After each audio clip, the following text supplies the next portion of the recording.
kweli mchezo ulikuwa mgumu kwetu kwa maana ya kwamba kwanza tulikuwa tunahitaji matokeo. Kama tulikuwa tunahitaji matokeo, lazima mchezo uwe mgumu, lazima tufanye effort kubwa kwa ajili ya kupata matokeo. Lakini tulikuwa tunacheza na timu gani kwa kutafuta hayo matokeo?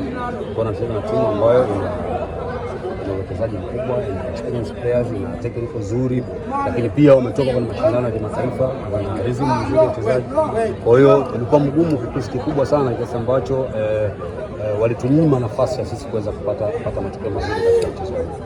Na ukitazama mna alama 8 na si alama nzuri sana kwenye msimu huu. Kipi ambacho mashabiki wa KMC wakitarajia kutokana na hali ambayo mnapitia sasa? Mapambano yanaendelea. Mashabiki siku zote huwa wanataka matokeo mazuri, na kwa matokeo ambayo tunapata kwa kweli mashabiki waweze kufurahi, na sio mashabiki tu, hata sisi wenyewe hayatufurahisha matokeo, lakini bado mapambano yanaendelea. Hatuwezi kukata tamaa kusema kwamba kwa sababu tuna alama 8 kwamba tukate tamaa tena basi. Hapana, hii ni ligi kuu na lazima tuheshimu ligi kuu. Kwa hiyo sisi kama technical staff tutafanya kazi yetu kama inavyotakiwa.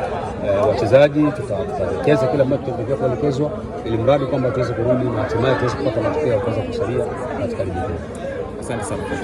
Asante.